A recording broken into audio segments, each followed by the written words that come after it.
Hello. All right. I guess I'm live. Never done this before, so I'm just going to shoot the breeze for a second here before we see if anybody is here. Hello, Michael. So my name is Paul Gerald, and I'm the owner and founder of Groundhopper Soccer Guides, coming to you live from my home in Madrid. We're actually an American-based company, but I live in Madrid. Michael Bermudez, my employee, is in Orlando, Florida. So this is the first time we've ever done this. The idea is just to kind of have another way to connect with people, to answer questions, to share some information that I have gathered. I've been to 296 games on this side of the Atlantic. That doesn't include Portland Timbers games. Probably been to 100 to 150 of those. So anyway, been doing this for about 12 years now. So one thing I'm going to do today is give a little kind of company history, who we are, what we're about. And then we're going to do a little bit about how tickets work, because that's really the main thing people want to know. How do you get Premier League tickets and European tickets? We'll do a little bit about the league structure and a little bit about the FA Cup. Today saw one of the most memorable results in the history of the FA Cup. So we're going to talk about what that is and what it means that Macclesfield beat Crystal Palace today. That won't mean anything to you if you're new here, but it's a lot of people around England will be talking about that today. So company history, I guess my personal history. I mean, I grew up in Memphis, Tennessee, played soccer when I was about 11, 12 years old. And there was an English kid on the team who told me, this is 1979, 80, 81. He told me that Nottingham Forest was the champions of Europe. And I did not know what that meant. What is Nottingham Forest? How can that be the name of a team? And what does that mean to be the champions of Europe? I now understand those are the great magical Brian Clough years when Forest won the league and then won the what is now the Champions League 2 years in a row. All I knew was there's a team called Nottingham Forest, and it's possible to win an entire continent. So I was just intrigued by that whole thing. I also used to watch a TV show called Soccer Made in Germany. Anybody remember Soccer Made in Germany? Some reason there was a Bundesliga highlight show on American public television in the 1970s and 80s. I don't know why, but it was there. And I saw the game, and I saw the crowd, and I saw the flags, and I heard the singing, and I just thought, this is amazing. I got to go check this out. And so in that sense, I'd always kind of been in love with the game, and used to go to Memphis Rogues games back in the North American Soccer League days. And then when I began to travel to Europe as an adult, I would try to go to games. My first European game was at Feyenoord. And then in 2011, I went to a game at Arsenal. A good friend of mine in London took me to a game at Arsenal. My career to that point had been in newspapers, freelance writing. I was a tour guide, been a taxi driver, a lot of stuff, but mainly by trade, I guess. I was a writer, and I had written articles, I had written guidebooks. And when I saw this game at Arsenal, I thought, here's something that Americans especially are interested in, but don't really know anything about. They don't know how to get here. They don't know how to get into the stadium. They don't know what's going on with all these clubs. They played Aston Villa that day. I didn't know much about Aston Villa. And I thought, I should write about this. I should learn everything I can about this situation and share it with the world and explain to Americans, especially, how English football works. So I set out to go to games. And, I quickly heard that there was this thing called the 92, which I can get into a little bit just because the short version for now is that there are 4 leagues at the top of the English pyramid of leagues. Premier League, and then the next 3 down are the Football League, Championship, League One, League Two.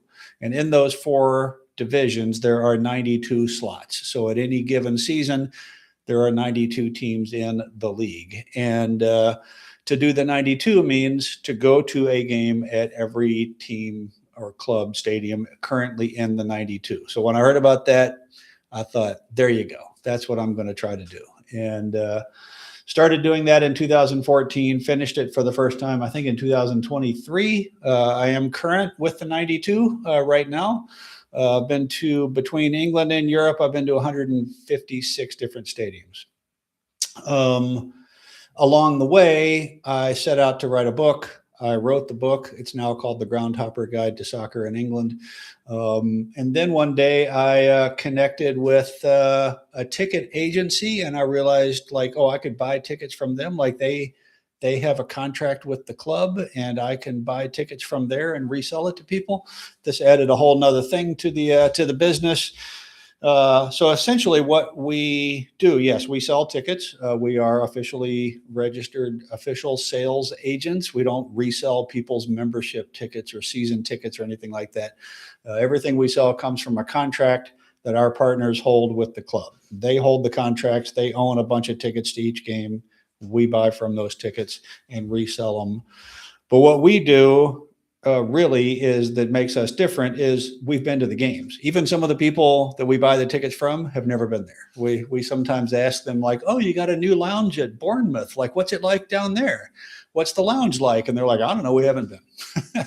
So I've been to Bournemouth. The people we work with haven't been to Bournemouth.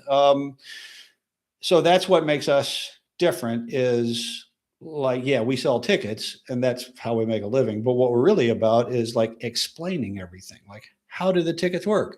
How do you get there? What pub should you go to before the game? If you have a choice, where do you want to sit? Where are the away fans going to be in the stadium? Who's this other club that's playing? What's the history of the club, the two clubs that you're seeing? What is that song that they're going to sing when the teams come walking out? All of this is the stuff that I've gathered and that we write about on the website, groundhopperguides.com. And that's what we combine all of that with the tickets and a very high degree of customer service, bordering on hand holding, which is fine. We get a lot of people. A classic email that we get sometimes is like, hi, I'm taking the family to London for a week and my kid wants to go to Chelsea. What's Chelsea? Or is it even possible to go to these games? You know, you see it on television and you think, can we even go to that? And yes, you can go to that. And I've been there and we can help you get in there. I think we sell tickets to like 12 or 13 of the 20 Premier League teams, 3 or 4 in Scotland, a couple in Wales, and another 60, 70 or more all around Europe. So that's kind of brief company history and what we're all about. I see some actual questions. So I will try to answer some of those. Paul's favorite ground in England and Scotland and in Wales. That is a very common question. And there's so many grounds. It's hard to pick one favorite. So here's, I'll tell you my favorite old school ground has to be Luton Town. Luton Town, Kenilworth Road, it's called. Luton is a city a little bit north of London. Most people know it because it has an airport. Kenilworth Road is a straight up dump, but a magnificent dump. It's fantastic. They seem to have built it in the 1950s. Did the minimum that they could to get it up to code with all cedar standards in the 1990s, and then just quit working on it. They're building a new one. So at this point, they're not going to work on Kenilworth Road. It's just there. And, you know, the away stand, you enter between two people's apartments. The seats in the main stand are literally just plastic bucket seats bolted onto the old concrete terraces. The paint was chipped. Last time I was there, there was water dripping. It's just magnificent. I loved it. When they came up to the Premier League, they had to build a new stand mainly to hold media gantry. So if you have a choice, don't sit in the new part. Sit in the main stand. Get to Luton Town. Best, I'd say just the most impressive when you walk into a stadium in England and you think, holy mackerel, this is an amazing, beautiful stadium. Wembley is impressive, but honestly, it's so big. It's just kind of impersonal. It's like, I don't know, it's like a spaceship or something, you know? I think the most impressive, when I think about like the stadium that most impresses me in England, it's Newcastle. It's St. James Park. The atmosphere too, which I'll talk about in a second. And this year, especially, if you get a chance to even watch a game on television, Newcastle or Sunderland, I don't know what it is with people in the northeast of England. They're crazy. And of course, when they play each other, it's something completely different. So, I would say then for old school, I would say Luton Town. For atmosphere, Newcastle or Sunderland. For impressive stadium, Newcastle. But I'm also going to give a nod here, and I'm sure I'll forget many others. Both of the stadiums in Sheffield are great. The one that I really like is Exeter City. Beautiful city, by the way, medieval village, city, 11th century cathedral, fan-owned club. It's great. Unfortunately, they got beat like 8-0 today by Manchester City in the FA Cup. But they have the largest standing-only terrace in the Football League. It's called the Big Bank, and it holds about 4,000 people. So I'll do that. What was the other? Oh, in Scotland, I mean, I'm not going to get into this Rangers versus Celtic thing. So they're tied. All right. They're fine. They both have great stadiums, and I don't care between the two of them. I think they're all nuts. But they're both great stadiums. Slight nod to Ibrox because it feels older. I don't know. I'll probably get in trouble with the Celtic people now. If my friend Martin is here, I apologize for that. Let's see, what teams in the championship you want to see in the Premier League next season? I'd never want anybody to be relegated, all right? But the fixture I want to see is West Ham against Millwall. So I don't care if Millwall goes up or West Ham goes down. It doesn't matter to me. I just want to see West Ham versus Millwall at the Den, and they need to work it out however they can. Otherwise, yeah, I mean, Coventry hasn't been up there in a long time. Wrexham, I guess I have mixed feelings about the whole Wrexham situation, but they're legit, and they won in the FA Cup today. If they go up, it would be super impressive. So why not? Sure. I'm not particularly rooting for Wrexham. I'm not opposed to them either, but I just want to see West Ham play Millwall. Let's see. Paul's favorite strikers of all time, and which has he seen in person? I mean, I'm not too focused on the players, which might be a strange thing to say for a guy that makes his living watching football in person. I mean, I've seen some of the greats. I've seen Lewandowski. I've seen Haaland. I've seen Harry Kane. I've seen. I saw Messi and Suarez together at Barcelona. And when I was a kid, going to Memphis Rogues games, I know he's not a striker, but people always say, "Who's the most famous or most impressive whatever player you've ever seen?" I went back and checked in the records, and apparently I saw Franz Beckenbauer play in 1979. I'm not even sure I understood the significance of that at the time, but the New York Cosmos came to Memphis, got beat, by the way. The Rogues beat them, and so I saw Beckenbauer. Are you going to any World Cup matches in 26? If so, which ones? Have you been to a World Cup before? I've not been to a World Cup. I went to the European Championships in Germany last summer. That was a ton of fun. Very much look forward to the European Championships in England 2028 and here in Spain 2030. Very excited. We are selling World Cup tickets, so we can talk about that in a second. I'm not sure I'm supposed to say that. We can't really say that online. Anyway. So get in touch with us about World Cup tickets. For the lottery, I put in the game that I really want to see is Scotland against Brazil in Miami.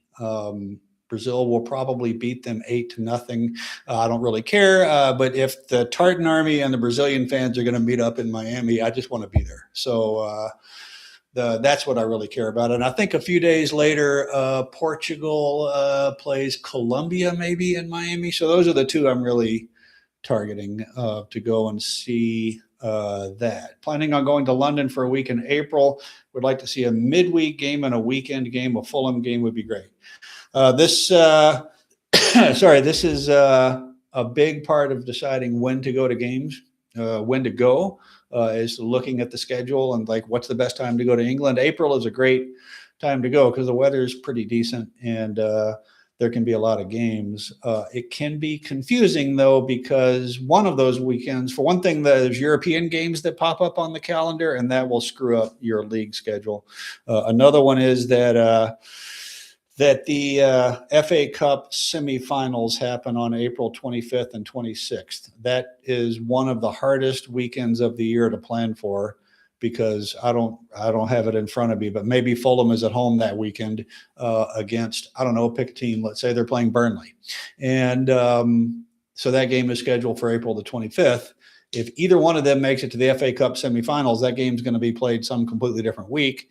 And we won't know that potentially until like 3 weeks before the game when the FA Cup semifinals are scheduled. So you might buy your tickets and buy your airplane tickets and have your game tickets, and then find out the game's literally not happening that weekend at all. So that's kind of a pain. But Fulham is a great place to go. Fulham is amazing. Beautiful old stadium right by the river. It's only about 30,000 seats.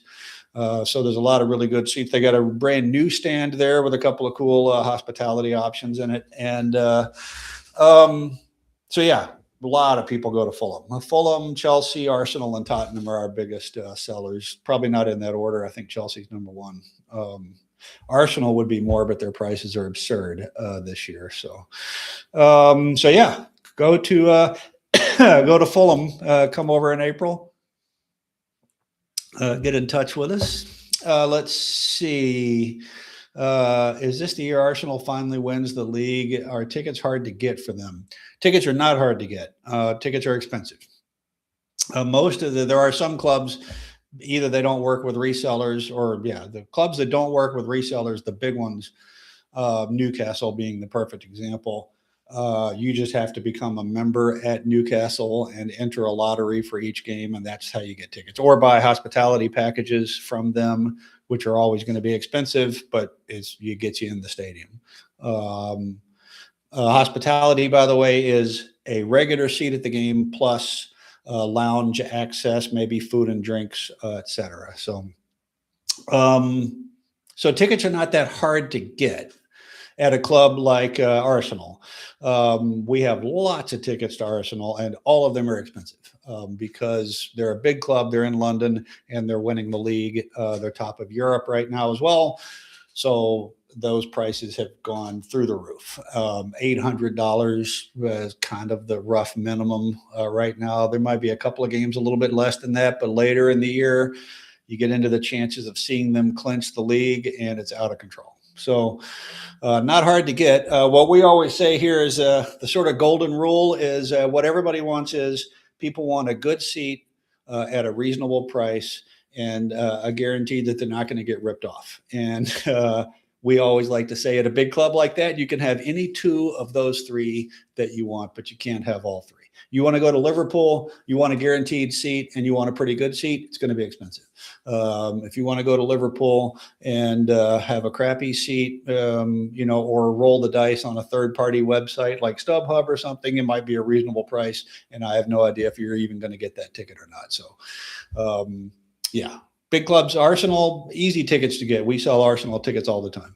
They're just expensive. And as far as are they going to win the league this year?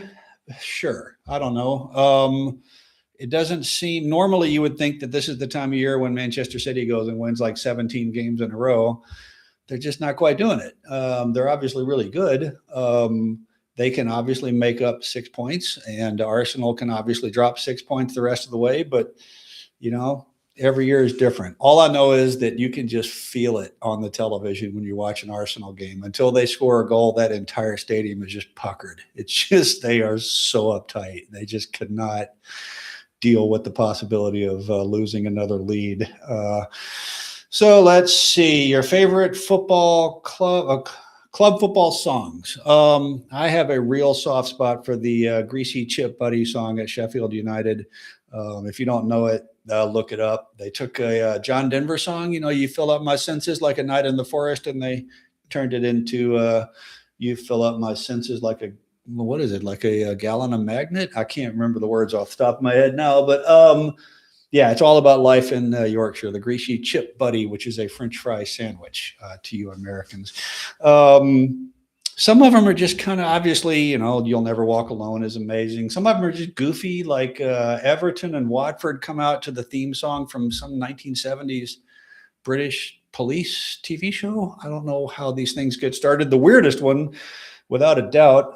Tranmere Rovers, who I think are in League Two right now, in just across the river from Liverpool. I went to a game there, and they came out, and through the speakers, I heard the theme to the Rockford Files. I don't even know if there's people in here that even remember that show, 1970s, 80s detective show in the United States with James Gardner. If you heard the song, you might recognize it. It's an instrumental, and that was being played. And I turned to the guy next to me, and I said, "Is that the theme from the Rockford Files?" And he said, "Yep." And apparently the story is that the owner back in the day changed games to Friday night because they thought they'd get bigger crowds. Crowds went down. He made some sarcastic remark about, like, I don't know, I guess people would rather stay home and watch the Rockford Files. So they moved the game back to Saturday. The PA guy decided, wouldn't this be funny to put the Rockford Files on? When the team came out, he did that. They probably won the game. And for 35 years, they've been playing the friggin' Rockford Files at the games in Tranmere Rovers. So that's a strange one. Yeah. Greasy Chip Buddy is definitely a favorite. I'm drawing blanks on others right now. Drop your own suggestions in there too. Let's see. What clubs in Italy do you sell the most tickets to? That would be either of the Milan clubs, Inter Milan, AC Milan. Which, by the way, fun footnote here: in Italy, they're just called Milan and Inter. So, either one of those, and a lot of that is because of the stadium, which is an amazing stadium, one of the great stadiums in the world, the San Siro. Which is going to be torn down fairly soon in the next 3 years, probably. They're going to build a complete brand new replacement. And so I strongly encourage you to go to the San Siro. Go to a big game at the San Siro. Probably a controversial statement here. Michael won't be happy. I think Milan has better atmosphere than Inter, but they're both great. The stadium's amazing. Milan's a beautiful city. Take the streetcar to the stadium. We'll get into this. If you buy tickets, this is the kind of information we send. Like, yeah, everybody will tell you to take the metro, the subway. Don't do that. Take the tram from the Duomo over to the stadium, past all kinds of restaurants on the way. So definitely the two Italian clubs. We sell a fair amount to Roma as well. We should sell more to Napoli. Napoli is an amazing place, and I wish more people would go. Great city, great stadium, fun team. And defending champions, as a matter of fact. So let's see. Best time of the season to go to a game in the UK. We got a whole blog post about this, by the way. There's really three. Let's say four. One, August, because, the weather's great. Your kids are not in school. The season's just starting. There's early rounds of like the League Cup and stuff like this. So that's good, mainly because of the weather. Of course, there'd be a lot of tourists around, but whatever. The other is like September and October. Somebody was talking earlier about midweek games. So September and October are good because you got all these European games that don't move around. Like when they announced it's now called the league stage of the Champions League, Europa League, Conference League. Once they announce those, they're set. And so there's 8 rounds of league games, and I think 6 of them are in the fall. So from September to about November, December, there's 6 weeks where you got league games on the weekends and then European games during the week. So September, October, when the weather is still pretty good, the tourists have gone home, go over for 10 days. I mean, I used to go, I think one time I went for 11 nights and saw 9 games. And that's not that hard to do if you can just tolerate the travel. And then the other is the holidays, obviously. A lot of fun games, including even up to this weekend that I'm recording this right now, January the 10th, which is the 3rd round of the FA Cup. I might still get a chance to talk about the FA Cup. That's a fun time. The weather's terrible. The trains are a pain because they're working on the tracks and stuff. It can be challenging getting around England between Christmas and New Year's. But it's so festive and the stadiums are full and it's just a lot of fun. It means a lot to them. And then the other is March and April. You get into FA Cup rounds, you get into European knockout games, which are super exciting. There's the FA Cup, there's a League Cup final at Wembley, which is in March. There's FA Cup semifinals in April. There's lots of league games, obviously.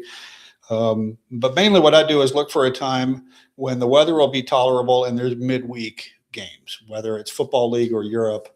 And just, I figure if you're going over to watch games, try to see as many as you can. So, do you have recommendations, places to stay in London for Fulham games, and how's the pub scene? Well, the pub scene in London's amazing. There's a great blog called The Londonist. I would go to the londonist.com and look up their list of the best pubs. They've got, the best sports pubs, the best historic pubs, the best gastro pubs, whatever. Fulham itself is a nice neighborhood. Usually I tell people, if you're going to go to a game at Fulham, Chelsea, or Queen's Park Rangers, they're all kind of in the same part of the world, West London. Stay over there at Kensington, stay in Earl's Court. Particular hotels, that's kind of up to you. But really our core advice for, because we help a lot of people go to London. And by the way, we offer a consulting service for trip planning. So if you have questions like this, if you want to go to as many games as you want my advice on how to put everything together, we do that at groundhopperguides.com. I'm trying to remember to make the pitch occasionally. Just stay close to a tube station. That's the main thing. If you're close to a tube station, you're within 45 minutes of most of London. And, but Kensington, great neighborhood. Chelsea's nice neighborhood. The great thing about Earl's Court is that you can walk to Stamford Bridge. It's not that far at all to Craven Cottage. And it's a hub of transport. And there's a bunch of hotels around Earl's Court. So take a look at Earl's Court. Let's see. Ever seen a major fight at one of the grounds or outside of one of the grounds? No, never seen a major fight. Coming out of, strangely enough, I think it was Charlton Athletic one time. 2 or 3 guys got into it. One of my very earliest games, I was almost the subject of a fight. I did not understand. See, in America, home and away fans can mix together. Like, it's totally fine. It doesn't matter. I'm a Portland Timbers guy, and we've had Seattle Sounders people in our section, and they score a goal and they stand up and give it a little bit of this and then sit back down, and it's fine. Nobody cares. I mean, it's not fine when the Sounders score, but I mean, there's no fights. It doesn't matter.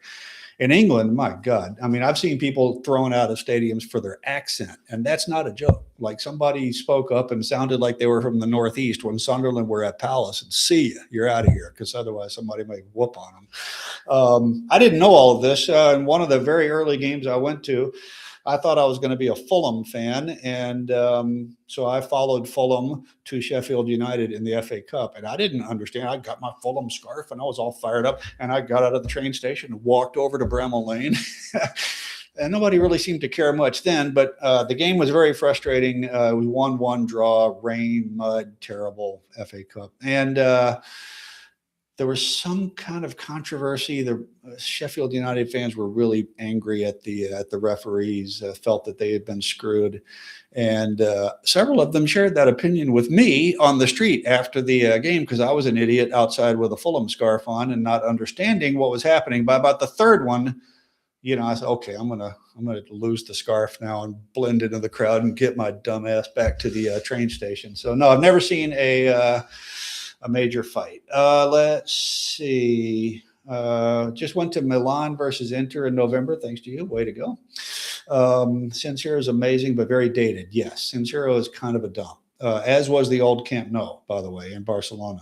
Remarkably, just a giant concrete bowl, no amenities, terrible food, clearly needed to be replaced, as does San Siro, and as did the Camp Nou. So, Metro, not an option after the game, right? Because it was a derby. It's just claustrophobic. It's so full, no matter who they're playing. Take that tram. It's right outside the stadium, and absolutely. Let's see. Are all your tickets VIP only? No. What we sell regular tickets, and we sell hospitality packages, or VIP. Which, as I said before, hospitality is regular seats during the game in almost every case, just a regular seat during the game, but there's a lounge someplace that you can go to. It might be in the stadium, might be across the street, might be down the street at a stadium, at a restaurant. But basically, there's some benefit lounge access, food and drinks, maybe a stadium tour or something like that. There's two places, Nottingham Forest and Crystal Palace, where some of the hospitality, the seats are kind of attached to the lounge, so you're not really in the regular part of the stadium. Anyway, so some clubs only offer hospitality packages to resellers. Arsenal is one of those. Chelsea is another one that only does hospitality with resellers, but in truth, one of their hospitality packages is just a refurbished concourse with a couple of drink vouchers. It's not like a lounge. That's called Westview. But at other clubs, like at Fulham, for example, at Crystal Palace, where else? I'm just thinking about Premier League clubs. At West Ham, we have both regular tickets and hospitality / VIP. And you get out of the Premier League, whether it's into Europe or down the Football League, a lot of tickets only. So we are going to Tottenham on February 1st on Sunday. Any additional tips, including how early should we get there to enjoy the full experience? We always tell people aim for at least 2 hours before kickoff. For one thing, especially in London, it probably takes longer to get there than you think. But also, go check out some of the pubs. There's a pub called something Number 8 Tottenham or Number 8 Hostel or something. It's right across the street from the stadium. That's a good one. There's another one kind of down by where the old stadium was that's called the Bill Nicholson. I think, if I'm wrong about that, somebody can correct me. Bill Nicholson was the manager when they were winning stuff back in the 1960s. So yeah, get there a couple hours early, go to a few pubs. If you want to go to the team store, it's going to be mobbed on game day. I mean, it literally may take you an hour to get through the queue, get in there, find what you want, pay, get out of there. Plenty of time, leave plenty of time for that. Another tip about that, and this is true of all stadiums, be really careful about how large a bag you try to bring. Kind of like if it's bigger than a purse, just try not to bring it. They'll have a place that you can drop it off, but you'll have to pay for that. You got to go get it afterwards and get in another queue. But just go light and go early to leave plenty of time. Everything will take longer than you think. Go to a couple of pubs. When you get in the stadium, you want plenty of time, especially if you got hospitality. You want to get your food and your drinks, do your whole thing, and just really make it a point to be in your seats 10, 15 minutes at least before kickoff. Enjoy some of the warm up and be there when they come out and sing whatever song they're going to sing, which at Tottenham, I don't think they have a pregame song. So and also a tip on Tottenham. You can call them Tottenham. You can call them Spurs, but don't call them the Spurs. So even though they sing when the Spurs go marching in, that's different, apparently. Don't call them the Spurs. They're just Spurs. And these are the things that we don't worry about. Let's see. How's watching a game in Scotland? Planning a trip to Edinburgh in April. I've not been to a game in Edinburgh yet. We sell tickets for Hearts, who are currently leading the league. Quite the story there in Scotland. The other team there is Hibernian or Hibs. We have in the past offered tickets there, but we don't have them right now. Going to a game in Scotland. The thing about Scotland is that there's two clubs in Glasgow that operate in their own universe. And then there's the rest of the clubs, which are, 10, 12,000 seats. It feels a lot more like the Championship in England. There's not going to be a lot of tourists. There's not going to be a big stadium. It's just very traditional, very old fashioned. You kind of get the sense everybody knows each other. So, and the weather's terrible. It just is. Let's see. What did you think of Brisbane Road Ground, Leyton Orient, and how was your experience there? Been there a couple of times. This is in the eastern part of London, a neighborhood called Leyton. I wish I could remember why they're called Leyton Orient. Maybe you can tell me that. It's an interesting stadium because it's, at least the part that I was in, the main stand is actually quite new, or it seems quite new. It's had a lot of work done recently.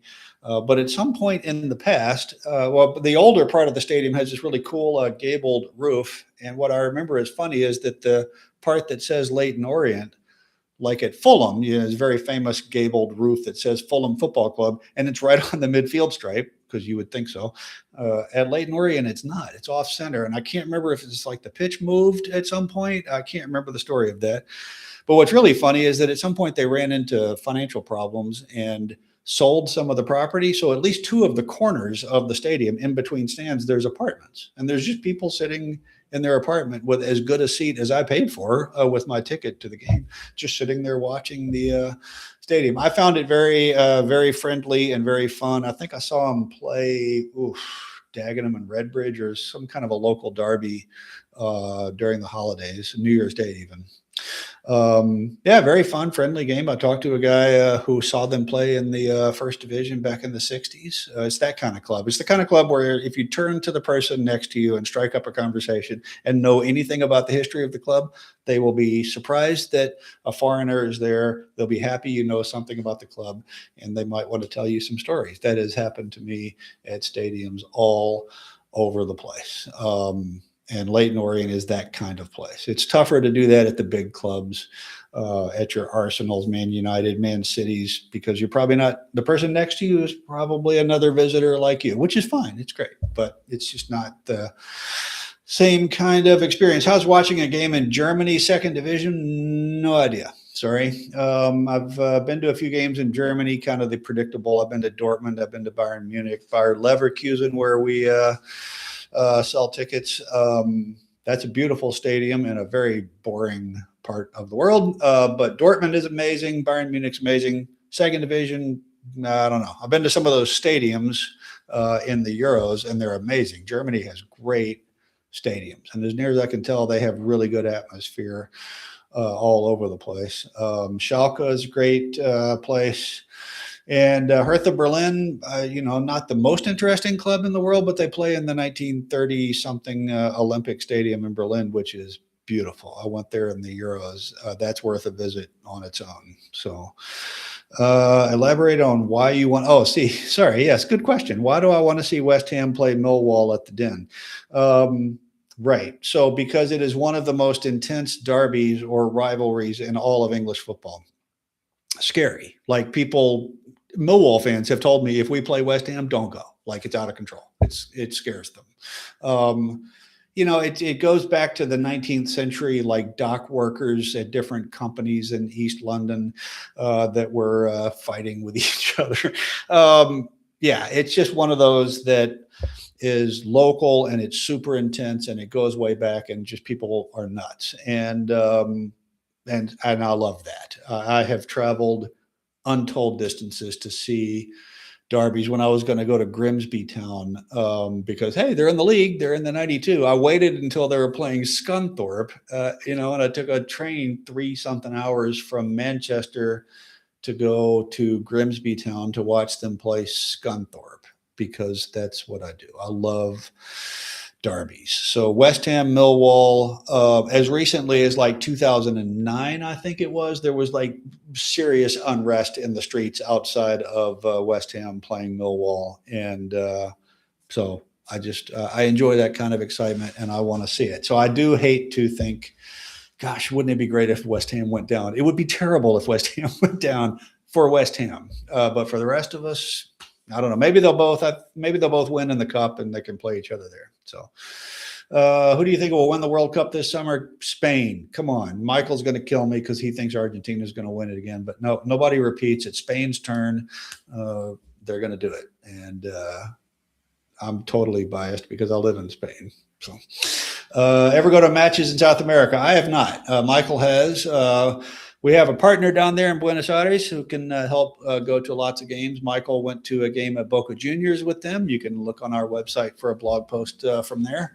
It looked amazing, and I hope to maybe go down there next winter and go when it's their summer, and go see some games in Buenos Aires. We will see. How's living in Spain as an American, by the way? It is amazing. Today I walked 150 yards to the grocery store, and tomorrow I'm taking a bus 45 minutes to the mountains to go hiking. That's I could talk about Spain forever. I live right in the middle of Madrid, and you can walk everywhere. People are constantly out in the street having a good time. The weather is almost always good. The food is good. It's just a fun social place, and people are friendly. And as soon as my Spanish gets to the point where I can really understand what they're saying, it's going to be that much better. So, why did I move to Spain? That's a whole nother story. Basically, I wanted to try something different, and it is different, that's for sure. So, let's see. Just a couple things I'll do then, real quick. One, the little wrap on how tickets work. So every club does tickets the same way. Okay, whether it's Liverpool or Yeovil Town, it doesn't matter. They all have the basic same system. All right. So there's regular tickets and there's hospitality. So set hospitality aside for a second. The way they do tickets is they got season ticket holders, obviously. They got club members. It's very easy to be a club member. You write them a check for it's usually about 40 or 50 bucks for the season, and you're a member of Liverpool or whoever. What that does is, as each game is coming up, obviously season ticket holders get their seats. And then there's a period of time, usually about 5 or 6 weeks before the game, when members can buy tickets. And or it could be that there's a lottery among members for tickets. But sometimes it's just like, okay, members, you can now log in and buy tickets. And sometimes that's ranked by how many points you have. It can get confusing. But the bottom line is members get early access to tickets after season ticket holders and before the public. And so that's stage 2, the member sale. And then if there's any tickets left at that point, then it goes to what they call general sale, which is that it's available to the public and anybody can log in to the website or walk over to the ticket office and buy tickets. At the big Premier League clubs, general sale does not happen. There's no such thing. You're not going to log in to the Chelsea website and buy tickets to a Chelsea game. The demand is so much. It's only a 42,000 seat stadium, for example, at Chelsea. And so the other problem is that a lot of some of those season tickets and member tickets, these people are just maintaining these accounts to get tickets to put them on StubHub or Viagogo or whatever, and resell them at inflated prices, obviously. So those websites that is illegal. Okay. It is illegal to resell football tickets in the United Kingdom, but StubHub is based in Switzerland and Viagogo is based God knows where. So these websites are not breaking UK law because that transaction takes place outside of the UK. So you're not going to get in trouble buying tickets on StubHub. Even if your tickets are fake, you're not going to get in trouble, but you're not getting into the stadium. And you'll probably get your money back, but you're not getting into the stadium. And we hear from people that this happened to.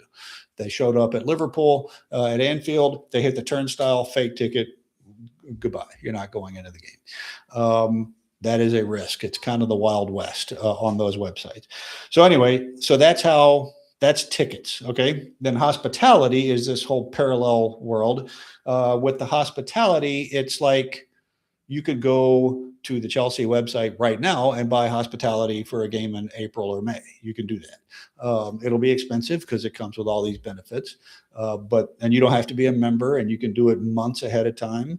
And that's what that is. So that's also, again, true of any club. Everybody's got some kind of hospitality.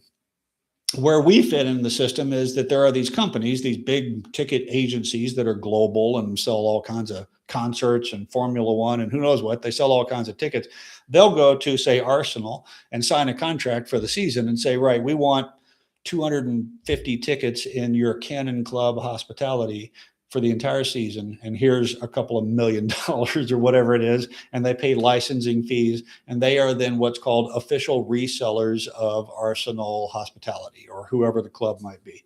And now they own all those tickets, and now they need help selling those tickets. And so that's where we come in. We are sales agents for 6 of these companies that between them give us access to most of the Premier League, several in the Championship, and dozens all over Europe. So that's why, like I said at the beginning, we only sell tickets that come from that situation. We're not reselling Joe's member tickets, from Arsenal, whatever. So that's tickets. And then the last thing I just want to talk about, because it's really interesting what happened today, is the FA Cup. If you don't know what the FA Cup is, FA stands for Football Association.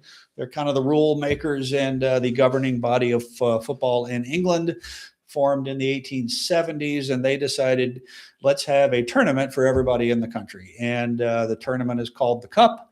The Football Association Challenge Cup is the official name. Everybody just calls it the FA Cup. And it's a tournament basically for every club in England, more or less.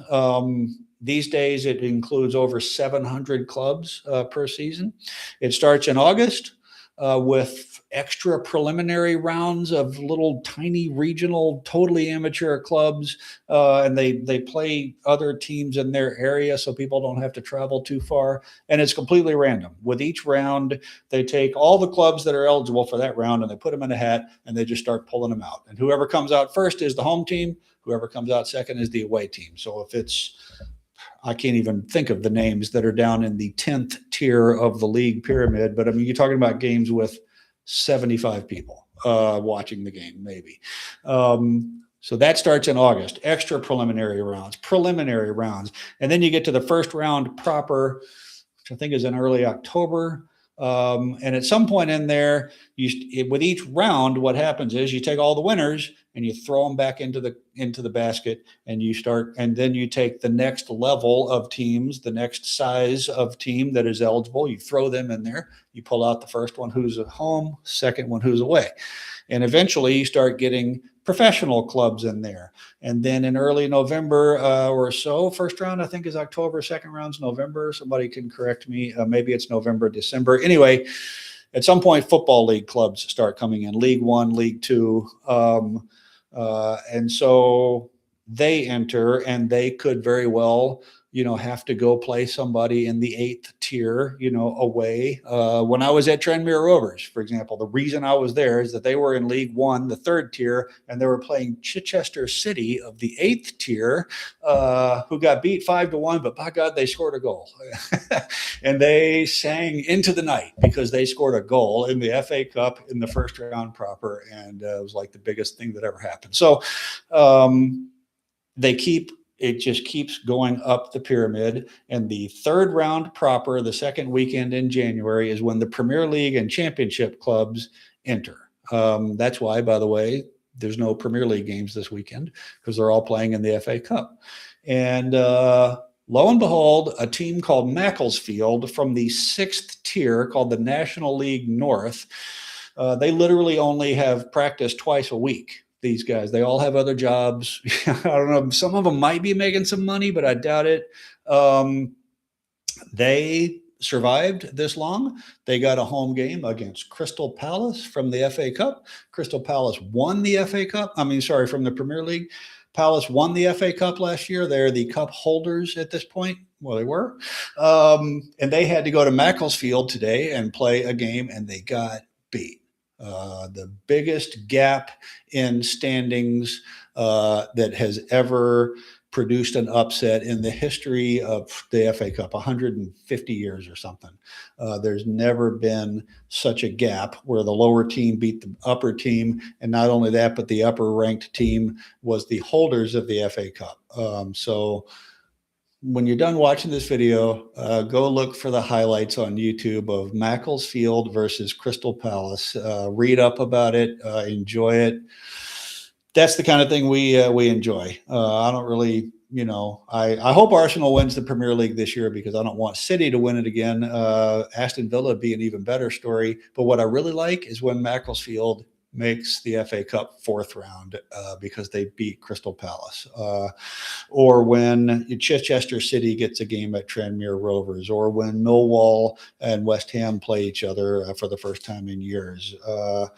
These are the stories that I enjoy, and this is what I get excited about. And the reason I started this whole thing was to tell stories like that and get people excited and help them figure out how to go to the games and know what they're looking at and be connected to the situation, the history, the culture, the people around you, and, have an immersive experience at the game and go to the right pub and the whole thing.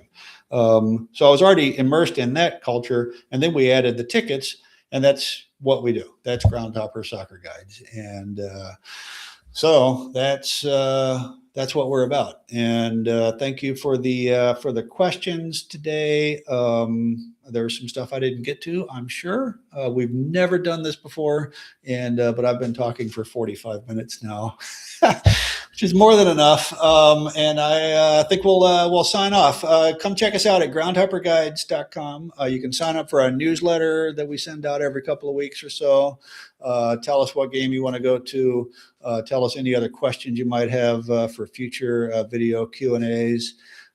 Thank you to everybody that commented and asked questions. Thank you to Michael for running the show here. And I don't know, we'll sign off for now. I will see you at the grounds.